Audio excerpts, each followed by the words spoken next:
Welcome to In Defense of the Revolution, a Cuba Solidarity podcast covering the history and politics of Cuba from a Canadian perspective. My name is Cam Scott. I'm here with Samantha Hislop and Robert Crooks to speak of that Canadian perspective. We've spent the last several episodes annotating the escalations of the U.S. blockade, but this has real implications for Friends of Cuba in Canada as well, where the terms of the U.S.-Canada relationship impact our democratic rights, our economic and political independence, and they impact our ability to practice solidarity and friendship with Cuba. So, pivoting slightly from the Trump administration, though ever so slightly because this is a unilateral U.S. blockade to which we're obliged, we thought that today we could talk a little bit about how this directly impacts Canada's relationship with Cuba and the relations of Canadians with Cubans. Just how interferent is the United States in Canada's orientation toward Cuba? You know, there is a lot of interference coming from the United States because of their blockade.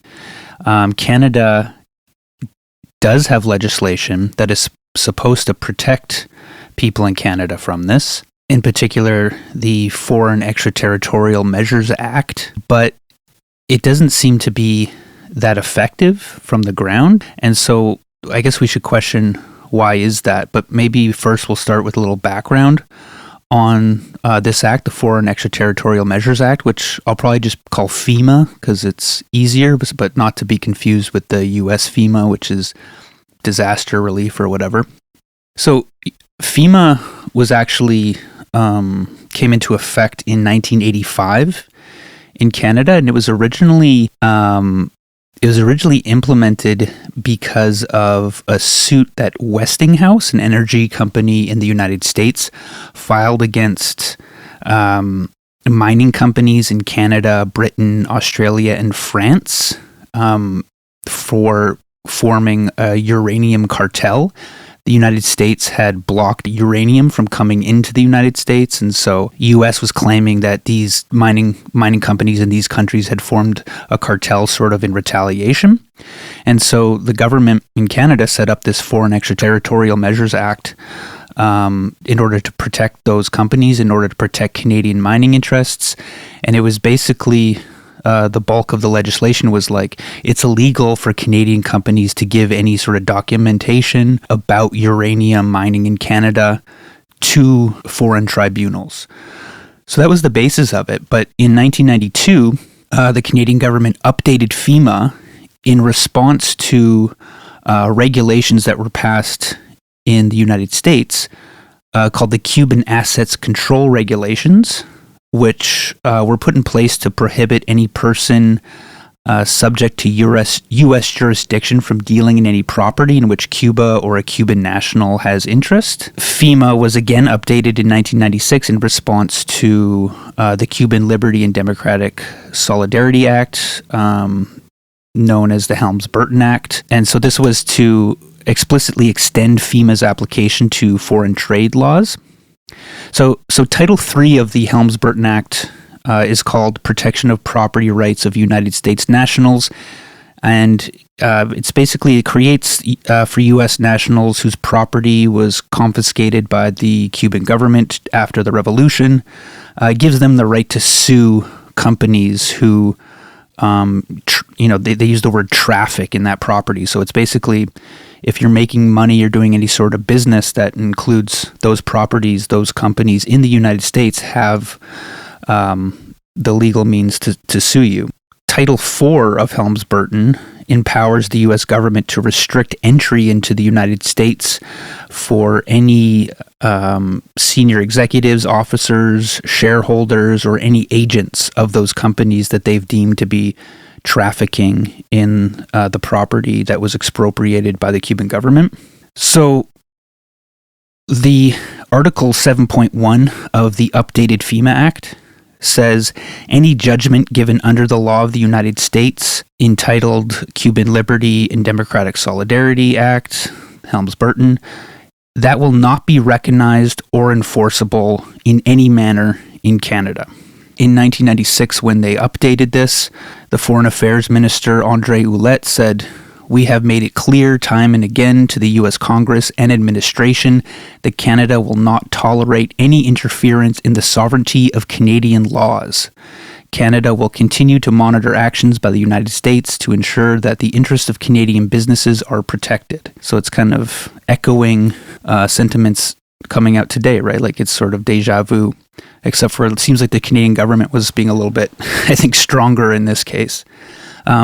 At the same time, Attorney General Alan Rock said that this is part of our ongoing policy to resist intrusions of U.S. law into Canada, which would negatively affect the conduct of Canadian trade abroad.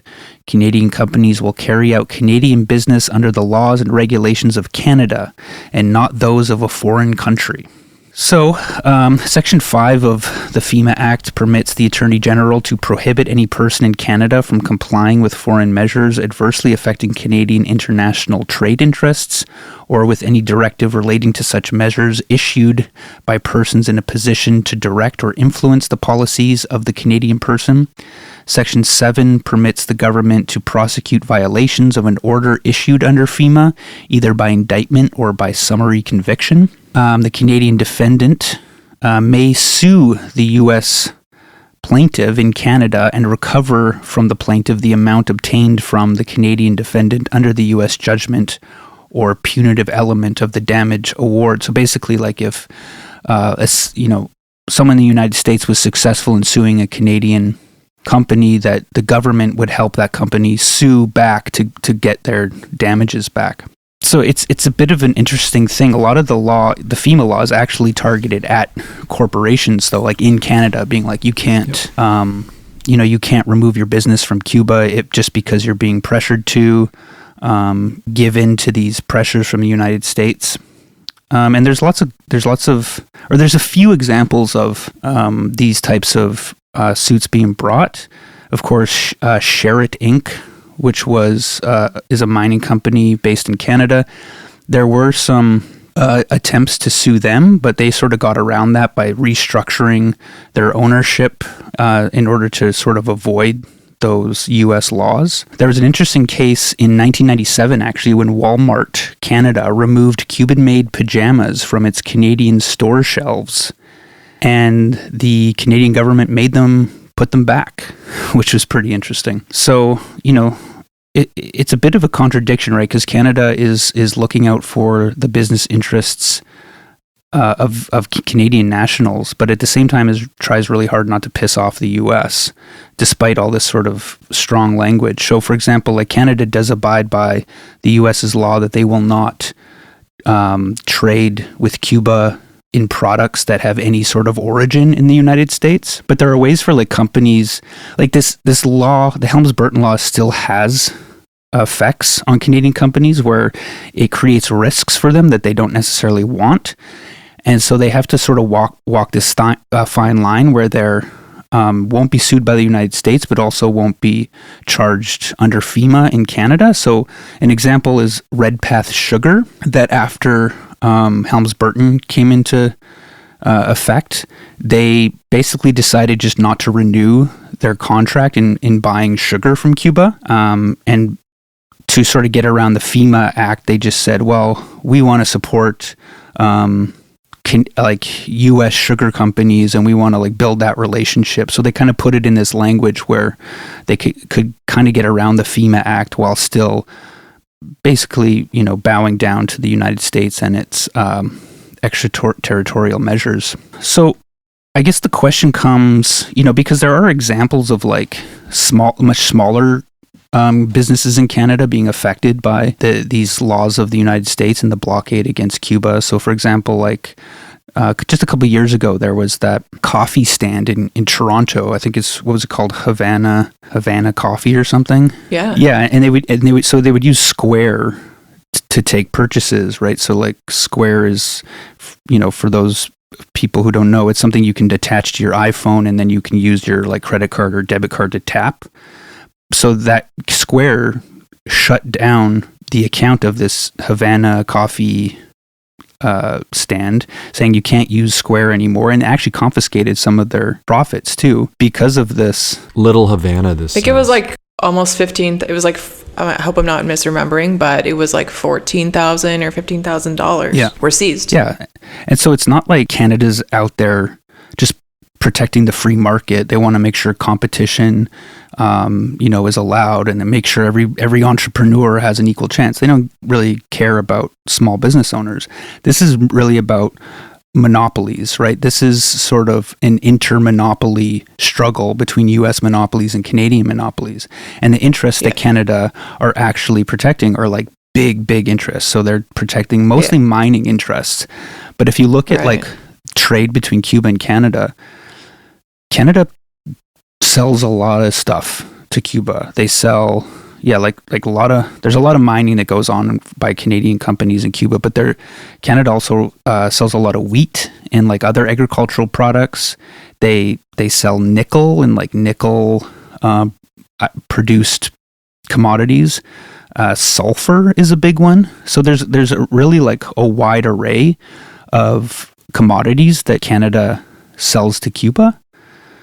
And what Cuba sells back to Canada is basically four things. It's live fish, tobacco, liquor, and crustaceans. So really, like when we look at these small businesses, or we look at like recently we were on cheapflights.ca, or someone I know was on cheapflights.ca because they're thinking about going on the Che Brigade this year in May, and they were looking at flights to Cuba, and they couldn't look up flights to Cuba on cheapflights.ca.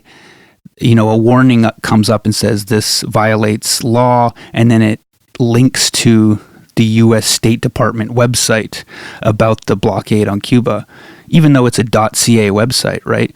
So Canada doesn't really care about those, like the freedom of those little companies or like the smaller interests. It really only cares about, these big monopoly interests, mostly mining. And that's really, I think, why FEMA was put in place. Absolutely. We're going to talk more about this shortly, so I don't want to go too far into it, but like there's not a whole lot of confidence that FEMA will protect everyday Canadians, as these additional sanctions and efforts to curb travel to Cuba tighten and get added on. We're going to talk about it, but there could be, if there was an impact on Canadians, I don't think we should be very confident that our sovereignty and our rights as people living in Canada, Canadian citizens or residents of Canada, our rights will not be protected from those extraterritorial measures. It's worth noting, too, that it's having an effect, right? Even though Canada says it's standing up for Canadian businesses, it's having an effect. If you look at the level of trade between Canada and Cuba over the past, couple decades, it's going down, right? I think it's half of what it was, in 2008, so, or around that time. So it's it seems to be having an effect. Yeah, and I mean, just the fact that if you read on the Government of Canada website on the FEMA fact sheet, it instructs Canadian businesses to make sure that they familiarize themselves with the Helms-Burton Act and specifically Title III, meaning these American laws do impact Canadian businesses. Otherwise, why do they have to make sure that their lawyers are on top of this stuff? Yeah, and are you really going to spend that time and money? If you're a company, are you going to really take a chance on those risks to make sure you've read every dotted I or whatever, to make sure you're not in violation? That's how it's so broad and extraterritorial internationally, is that it results in overcompliance by all of these financial institutions and all of these multinational corporations. Yeah. And it has a real chilling effect. People are afraid to do business with Cuba.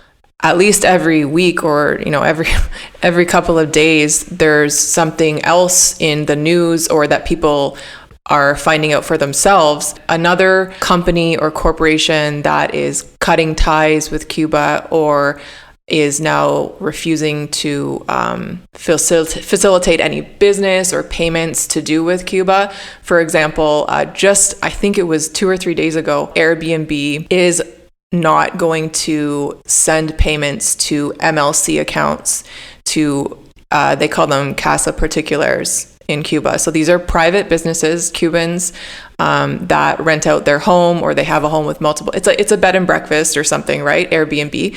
So they use Airbnb to facilitate the booking and the payments for the clients to, make their reservations and send their payment.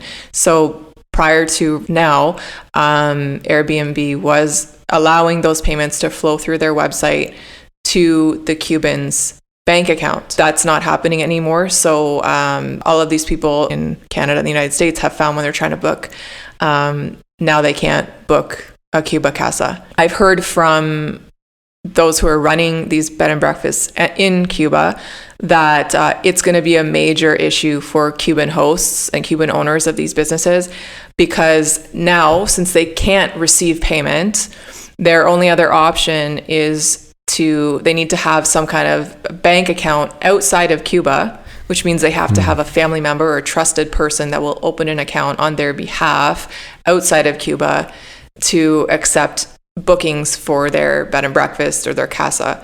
It adds an extra step before they can get their money, number one. And number two, not everybody in Cuba has the benefit of having somebody that can do that for them.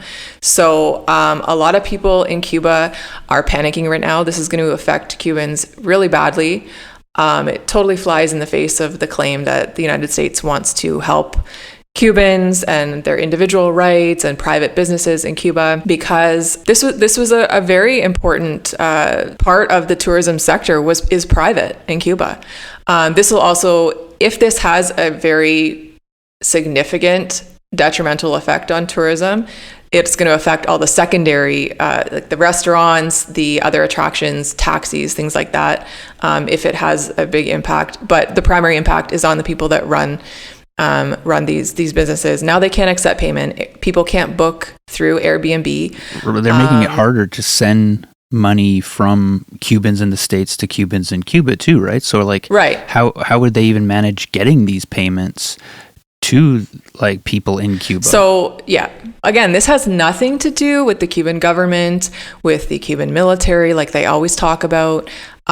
These are everyday Cubans running independent businesses, and they're being blocked. The blockade is on them.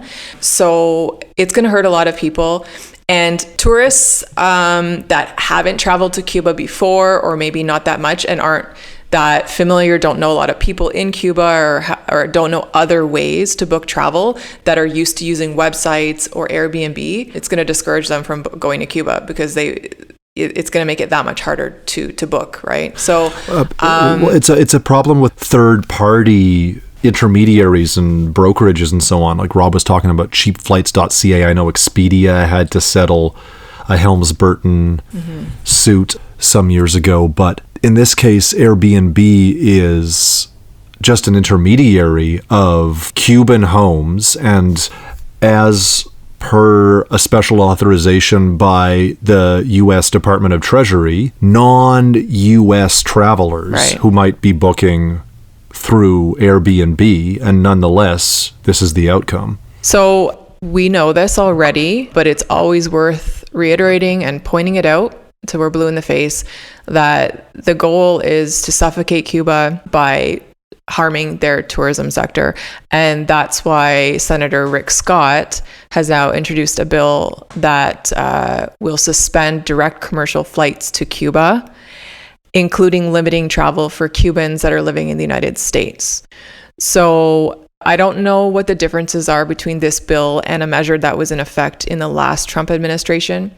In the previous Trump administration, there was a significant reduction in flights. There was only direct flights from the US to Havana. Of course, not every Cuban is from Havana, so people go to Holguin, they go all across the country. And so if they can only go to Havana, it makes it really hard to then get to their family across the country. So that was really harmful at the time. Biden did undo those flight restrictions, but now with this new Rick Scott travel ban bill, they want to ban, well, he says all travel, so all direct commercial flights. So from what I'm hearing and seeing, and from what I can realistically imagine, even counter-revolutionary Cubans living in the United States who have family in Cuba are not going to be very happy, many of them, about this, because you're separating families, like you're breaking up families. There's even maybe an argument to be made about it's violating the right to family unification. Like that is considered a human right, actually. So there's that, but they want to ban any travel of US citizens to Cuba, and that hurts all Cubans. And that has nothing to do with targeting the Cuban government, right? That's got nothing to do with the government. That's families going home. That's people going to visit their siblings, their parents, their grandparents, their kids, whatever. They want to stop that. And Rick Scott says, if you want to go to Cuba, go live in Cuba. That's what he says about it. So his claim is that even just flying to Cuba is supporting the Cuban regime. So they want to, this is what they're proposing. I don't know if it will pass, but we should be prepared that it will. So last time, before there were like the restrictions, travel restrictions because of COVID-19, but because of the flight restrictions in effect under the last Trump administration, a lot of Cubans were traveling from Miami to Toronto and then flying from Toronto to Havana, for example. So when I was going to Cuba, there would always be a significant portion on the flight of Cuban Americans or Americans that reside in the US that were flying, coming up to Toronto and then going back down. So that was their way around it. I'm not sure this time with this new ban that they want to implement, if they'll also be, because they still know who's going to Cuba, right? And if they're calling it a travel ban, that's not just a flight ban. Are they going to be interrogating people? Like I know some people who've been interrogated, Americans after visiting Cuba by the FBI, or they've been detained at the airport in the US on return. So are they going to be punished? Even if they fly through a secondary country first, what's going to happen? I don't want to digress, but I have questions too about how they may try to look at ways to, because they've been using like propaganda and PR, getting op-eds published in our media in Canada to deter Canadians traveling to Cuba. But are they going to try and implement some kind of actual measures, for example, like what they did with Europeans? I shouldn't say Europeans, EU countries. They could get the ESTA visa. I don't know if they had to pay for it or if it was really cheap, but it was really easy to get. They could easily visit the United States. Now, any member of the person living in the EU, if they've traveled to Cuba since 2021, they do not qualify for the ESTA visa. Now they have to apply for a different type of tourist visa to the United States. So they won't get that special privilege anymore. And they have to go through a much more expensive process and a much lengthier, like months-long process that might even involve like an interview. There's also a huge backlog of interviews to get visas to visit the United States. Sometimes you wait like a year to get it. That had you can see it. You can see the reduction in the past couple of years in tourists from the EU to Cuba because of that. Because if you have business in the United States or any reason that you might need to visit the US, then that's going to deter you from traveling to Cuba. So it would be a big change. Could they change the rules for Canadians that travel to Cuba and say, well, then you can't travel to the United States now without going through some cumbersome visa application process, which would be extremely damaging because we have even closer ties to that country. People have family and businesses. Some people cross the border daily. So it's concerning. This proposal for a travel ban, I should say, is concerning. How would our government respond to that? Do they have the dignity and would they defend our rights to travel to Cuba? Well, did they have the self-interest, I think, right? And I don't know what that looks like. How much money does do Canadian corporations make from travel to Cuba? And it's interesting, to see these sort of different approaches that the Biden administration and the Trump administration are taking. Like, obviously, Biden was no less anti-Cuba, but they had a different approach where they wanted to sort of build up an entrepreneurial class to sort of build a base of counter-revolution in the country, which I think most people in Cuba Solidarity support that approach more so because it gives them some air to breathe, right? So, but the Trump administration, is just cutting off all oxygen. So, like you were saying earlier, like even if you do have a casa or whatever that you want to rent out for a week or whatever, like you're not even able to do that. So they're even crushing any sort of small business, any entrepreneurs. So it's like, it's like a whack-a-mole thing, right? Where it's like you crush this like opportunity to like make a living, so it people pop up in another place, because it's not like Airbnb is a great company or whatever, but like it's just an opportunity for people to try to make money, try to make a living, try to put food on the table, and the Trump administration is doing absolutely everything it can to prevent that from happening. And it's just like naked targeting of everyday Cubans. Yeah. And this is after what a Belly of the Beast featurette described as the golden years. This is as recently as the Obama era, And this is a significant lifeline for Cuba.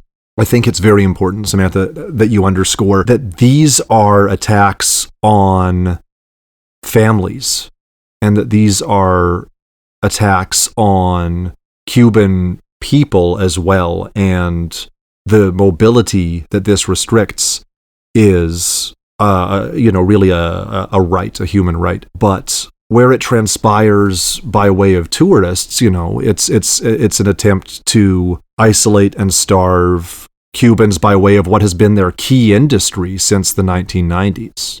In the 80s, I mean, this is a very cursory history, but for demonstration's sake, before the collapse of the USSR and the beginning of the special period, Cuba was producing many millions of tons of sugar. In 2023, I think it yielded only 480,000 tons, and last year was worse still. The main industries in Cuba upon which its national development and sovereignty depended have declined precipitously since the 90s, and this did significantly underwrite the growth of the economy. The sugar industry is a whole other episode, and you could debate whether Soviet quotas exacerbated, a tendency to monoculture and installed diversification and so on, but really it was a lifeline until the collapse of the USSR. I don't want to offer a monocausal account of that, but from 1991 onward, Gorbachev's revoking all kinds of support even before the official break. This begins the special period. I think we're well acquainted with this, but this spans the better part of the 90s, and it's a period of really straitened conditions, rationing, but also innovation under duress. So drastic changes take place in agriculture too. That's really interesting. As I say, this is a period of ingenuity as much as emigration and severe hardship. To flag topics for future episodes, without Soviet industrial means, including pesticides, you see this really remarkable turn to, even indigenous insights into permaculture and so on, urban gardening, and it's really worth discussing soil ecology in Cuba today and advances in organic farming. But these also preclude massive monocultural operations for export, and it's just no longer the case that Cuba is supplying sugar to the world. In this same period, probably around 1997, Cuba pivots to tourism as a primary revenue. And for all the ambivalent effects that tourism can have on a polity and so on, it's essential. It's how hard currency arrives on the island amid an onerous blockade. Rob, last episode you'd mentioned Claver Corone's attempts to slander the Castros as wealthy hoteliers, which is, this is a devious exaggeration, but from an actually really important facet of this turn, which is that the state has a controlling stake in every hotel development in Cuba, right? Which means that it owns 51% of every hotel on the island, if not considerably more. But since the 90s, there's over 70,000 hotel rooms in Cuba, I think, and a plan to add tens of thousands more by 2030. This spans styles of accommodation. There's the historic hotels, the Hotel Nacional, and the narrow hostels and so on, and then a whole variety of seaside resorts that are frequented by, really apolitical tourists who don't likely care which Caribbean island they happen to be visiting, but they leave their money there. State management of this sector fends off some of the colonizing effects of direct foreign investment, too. It's a really crucial aspect of this regulated pivot to tourism, which could otherwise be a double-edged sword, but it's also grist for anti-Cuba pundits. In Canada, you have Evan Dyer at the CBC, who twists this information into coverage, the worst, of how, Cuba's military holding company owns all of the hotels. And it's profiting. They're taking all the money. Tourism funds the Cuban regime. Or the military, I should say. Yeah, precisely. It's the military that is managing it. It doesn't mean that those profits are going to the Ministry of Defense. That's not what that means. Tourism is extremely important for funding Cuba's social safety net, their healthcare and education systems, for example. I believe their tourism is at least the third largest sector in Cuba. It's not going to buy weapons or for their operational costs or whatever, right? It's just the military has companies that manage the hotels. I just want to debunk something. It's like, the case where, like, if something is repeated so many a lie is repeated so many times, it becomes the truth. A few years ago, it was circulated over and over in the mainstream corporate media that the Cuban military's activities accounted for 60% of Cuba's economy. And I saw an awesome breakdown and debunking of that basically showed it's literally impossible for that to be the case. Number one, it's not even as much as 20%. But I just wanted to add that in because I hope they don't start throwing that number around again. Military managed companies that are managing these hotels is not the same thing as military in terms of like funding weapons, resources, training, operations, and all of that stuff. That's why they say that, though, over and over again. They're trying to plant this idea in people's head, right? Precisely. Yeah. And what kind of figure does Cuba's military cut in the world, too? You read that the Gaviota chain, I think you mentioned last time, was the subject of a Title III lawsuit as well, would be one of those that's run by the Revolutionary Armed Forces and so on. But this also evinces sort of a misunderstanding at a very basic level. I would say in Evan Dyer's case, it's deceptive of the role of the military also in Cuban civil society and international relationships. Like, what if Canada's military were charged with hospitality and construction and banking services instead of training psychopathic neo-Nazis in Ukraine? But I digress. Well, I read something too that said a lot of the time when Cubans who were in the military, when they move into civilian roles, they're the best managers. They're the best managers of other companies. They're very good with efficiency. It makes sense in a lot of ways, and that's the way that Cuba has chosen to do it. You need a country like Cuba needs a military because it's under constant threat of invasion. Like, it's been invaded a number of times. There's terrorists who have blown up hotels and discotheques in another attempt to attack the tourism industry. But Cuba's not invading other countries. They don't have bases in other countries. They're not involved in... It's real defense. Yeah, they're not involved in wars. It's a defense force. So you need your, like Cam said, right? Like, you need your military. You need a military, but they're not just going to sit around all day waiting for the U.S. to invade again, right? So why not put them to work doing productive things, right? Mm-hmm. Well, and at a more basic level, it evinces an incredulity of public ownership and planned economy and the fundamental characteristics of a socialist society. That's really what it is. It just is flat incredulity of the idea that a society could be self-managing, and then by way of what sorts of institutions and what subsequent transformations of those institutions, it's quite politically illiterate or just deceiving, right? I mean, we can guess what Evan Dyer thinks about socialism. Who's also like, and Evan Dyer also comes from, he's a military brat. He comes like, his dad was like embedded with the military, wrote books on the military. Like he's got way more blood on his hands than anybody in the Cuban military. Jesus. Like, fuck off, Evan Dyer. Well, yeah, and but he's persistent in this, and he'll attack Cuba from every angle. You know, it's a real personal vendetta for him. But he's very determined at this narrative about how Canadian tourism buoys the regime, and he intends to dissuade Canadians from going to Cuba very, very powerfully, and has a big platform with which to do so. Canadian tourism is down drastically since COVID, certainly, and it ebbs and flows. Someone like Evan Dyer actively campaigning for its restriction against the backdrop of Rick Scott's escalations. It toes a U.S. line. In any case, Evan Dyer's a separate essay. He's a scandal, but the Cubans have been solicitous of tourism. You know, I want to say that you can sense some contradictory aspects of it too. When I was on an airplane home from Havana the other week, the women across the aisle from me were talking about how much they enjoyed their vacation, but how controlled and totalitarian a society Cuba was, having just partaken of its hospitality for 2 weeks, right? Literally stealing Cuba's sunshine. And then speaking in this very deceitful way about, honestly, one of the most open and welcoming places that I've ever been. No crime, no menace, few streetlights, but really like the safest cities you could explore.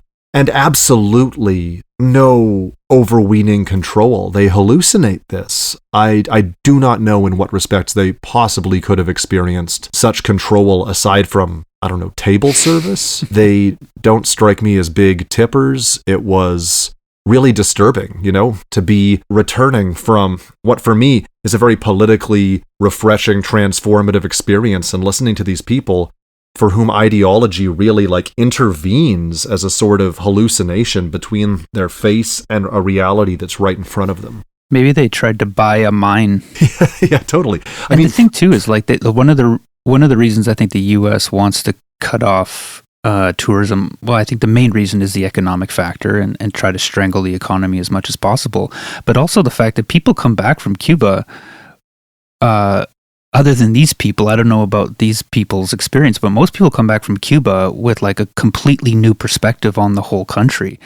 And you know, like it's interesting because this is a little bit anecdotal, but I saw on the internet that Carnival Cruises they can't dock in Cuba because of the U.S. laws. But they had a poll on Facebook to see who would like, if people would actually want to go to Cuba. And there was like 19,000 people responded, and like 11,500 of those people were like, yes, we want to go to Cuba. So it's like, this is against what people want. And it's just an attempt. And, you know, they talk so much about how Cuba is also an example, right? It's an example of what a socialist society can achieve, like in education, in healthcare, like in almost every aspect of their society. Like it really is an example of how we can have a better life, how we can have a better like system where people are actually put first. But so U.S. has to crush that. I bet you they could experience the exact same things in any other country, and therefore would not be talking about it being totalitarian simply due to the fact that it's not a socialist country. Like it's like people want to look for things or interpret things a certain way because of all the brainwashing about, you know, anti-communism and And you know, I think that this is another aspect too, that so many resort packages are, say, they're designed in a way that shields people from the actual society that they're dropped into, you know?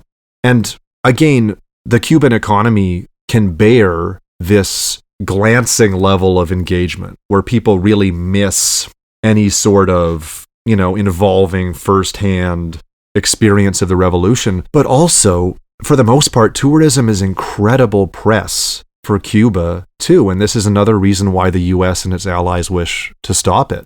As you say, I was at Havana Jazz Fest, and, there's busloads of people who are coming in to hear the music, but you can't be attending these concerts and not be impressed by how robustly supported the arts are and these incredible state-run venues. Yeah.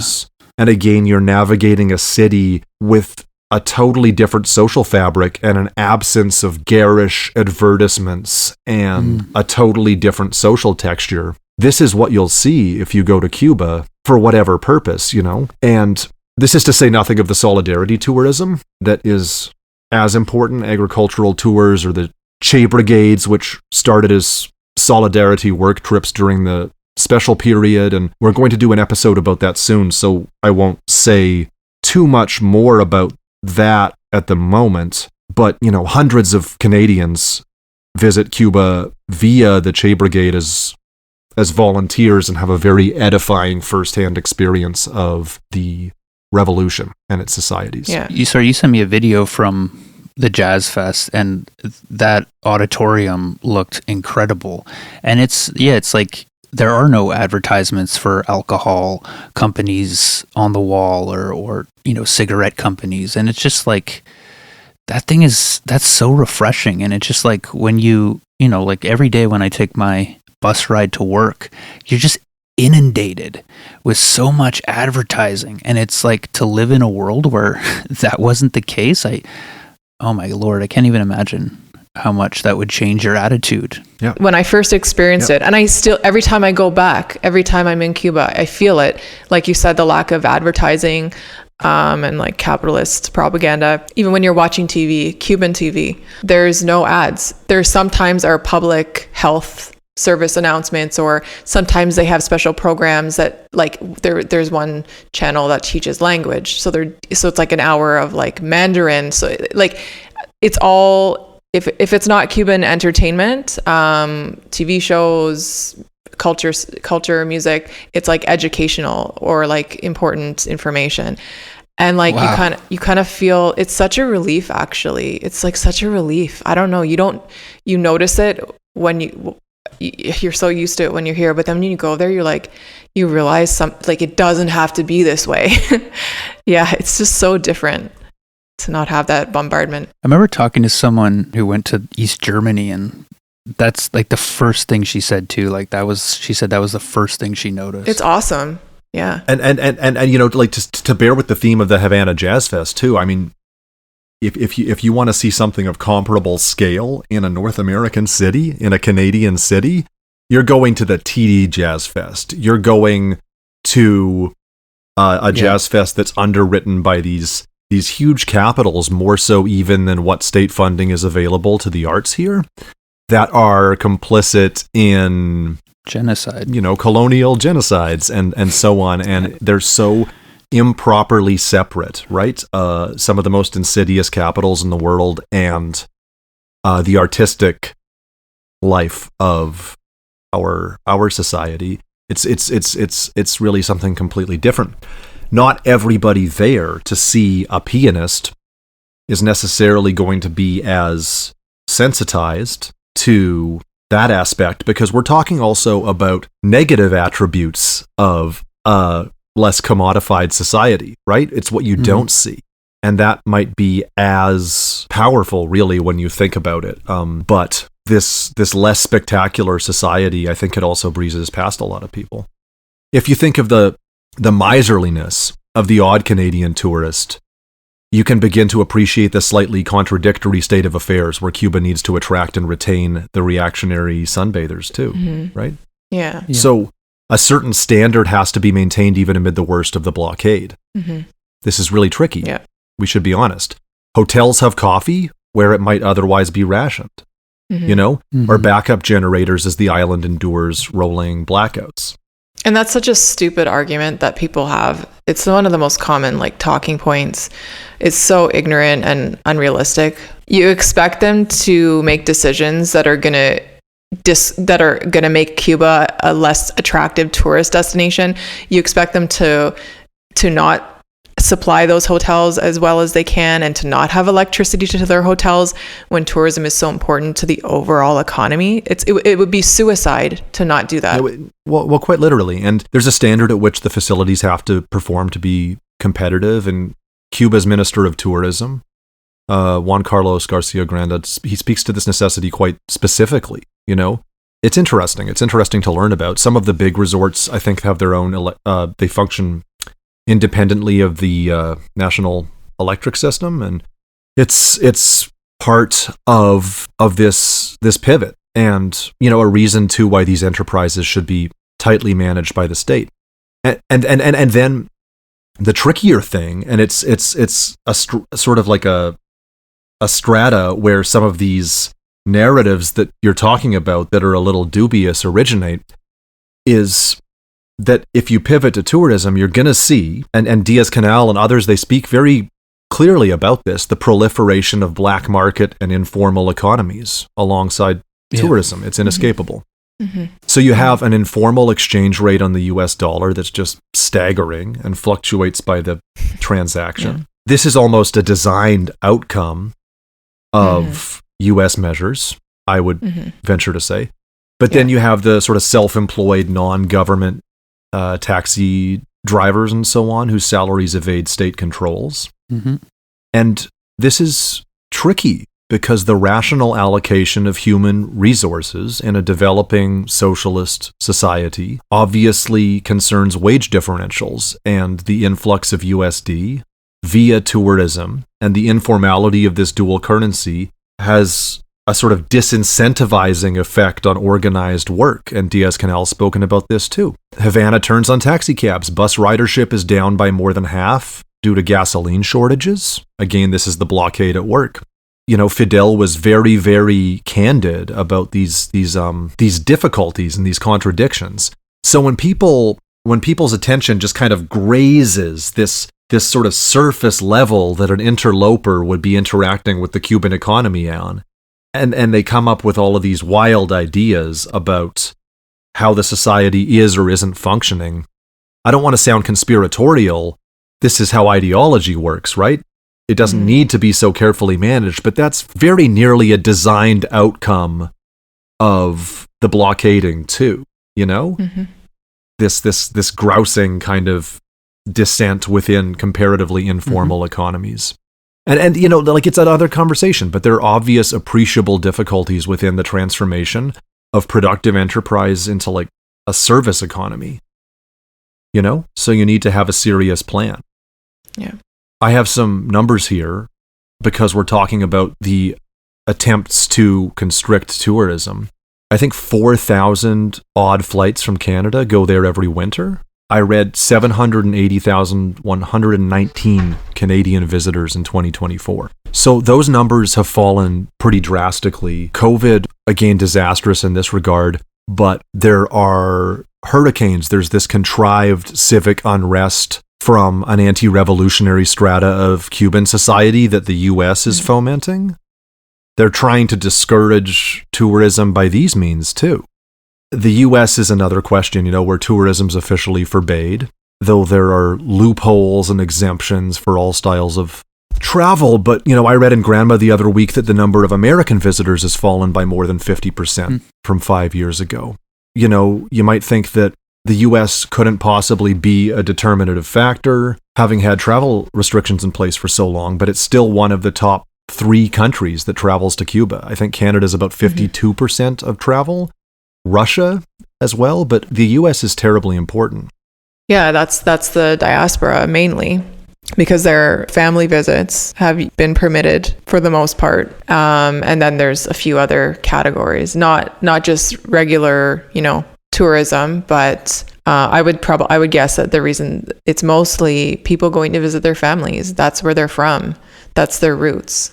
So of course it is. Yeah. You know, it's funny too to think of those people on the plane that you were on the plane with, Cam, saying how authoritarian it is. I went to Kansas City for my uncle's funeral a few years ago, and I was sitting in the car and turned on the radio, and it just happened to turn on to like a religious station, and they were talking about how trans people are all mentally ill, and like the level of hatred that was coming off the radio like was disturbing. Like I felt like sort of unsafe all of a sudden because of this hatred that was like, just from turning on the radio. Yeah. And let's be real, Canada is kind of slyly participating in the Rick Scott narrative by publishing all of these official travel advisories that make Cuba sound like a very foreboding place to go. But you could issue far more compelling travel advisories about the nightmare that the United States is becoming. Oh, yeah. Totally. Terrifying.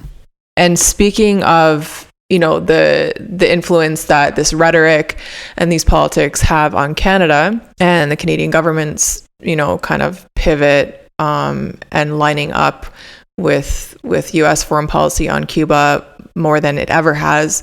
There's lobbying, there's lobby groups, there's NGOs that are now traveling to Canada. I suppose in some capacity they always were, but you're seeing it more. If you're watching for it, you're seeing that it's becoming more common. These groups are meeting with members of parliament. The best example I can think of is Orlando Gutierrez Boronat. He is a member of the Assembly of Cuban Resistance and a spokesperson for the Cuban Democratic Directorate. So let me go back for a second. He came to Canada officially as the spokesperson for the Cuban Democratic Directorate when he came to Canada. I'll talk about that visit in a second. The first thing I mentioned was that he's a member of the Assembly of Cuban Resistance. That is a counter-revolutionary exile group out of South Florida. They have direct ties to the CIA, to the terrorist paramilitary group Alpha 66, and the ARC, the Assembly of Cuban Resistance, also had the members Luis Zuniga Rey, as well as Luis Posada Carriles. Not only were they ARC members, they were in Alpha 66, worked for the CIA, directly tied to the CIA, and were directly involved and implicated in a number of terrorist attacks against Cuba, such as bombings of hotels in the 90s, bombing a Cuban airliner, the only mid-flight terrorist bombing in the Western Hemisphere was by, I always get them both mixed up because they have the same first name. I think it was Luis Posada Carriles. I think he was involved in that. These are terrorists, and they're a member of this Assembly of Cuban Resistance. So just wanted to give that little background of the ARC. So Orlando Gutierrez Boronat, he's a member of the ARC, and he's also spokesperson for the Cuban Democratic Directorate, which is an NGO that received over years a couple million in USAID funds. You can look that up. So he draws a salary, or up until very recently was drawing a salary from that, and I'm sure many other sources that support his counter-revolutionary cause and the cause of that NGO, the Cuban Democratic Directorate. He came to Canada, I think now it's been almost 2 years, maybe a year and a half. I think it was in 2022. He came, he had a meeting with a Liberal MP and some conservative shadow ministers, and he's all the NGO he's the spokesperson for has hired this Canadian PR firm as well. He was working with them while he was here on his lobbying trip. He's doing everything that he can to tell Canadians, don't travel to Cuba. If you care about Cubans, don't go to Cuba because you're directly funding the Cuban regime. This guy is a very proud anti-communist. The organization he's with, the NGO, also got funding from the National Endowment for Democracy. Total U.S. State Department funding is behind him. He's making a living out of doing this. He's getting published in our mainstream corporate news, selling these lies about Cuba, telling Canadians that you're not helping Cuba, you're hurting Cuba by going there. Don't go to Cuba. So this is just another side of this increased effort to curb travel from Canada to Cuba under this false guise that it's supporting the Cuban communist regime. Side note, by the way, one of the other guys I was talking about, that's the ARC member, Alpha 66 terrorist group, he actually was let into Canada a couple years ago. He's a convicted terrorist. I think it was Luis Zuniga Rey, but Canada let him come in. We had a terrorist visit our country. We're a state sponsor of terrorism now, right? And these people are getting FaceTime with our members of parliament. It's a complete disgrace.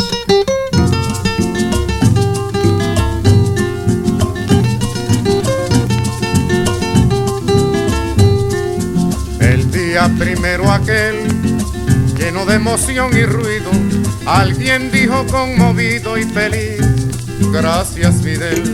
Y el pueblo después de un año repite, gracias Fidel. Y el pueblo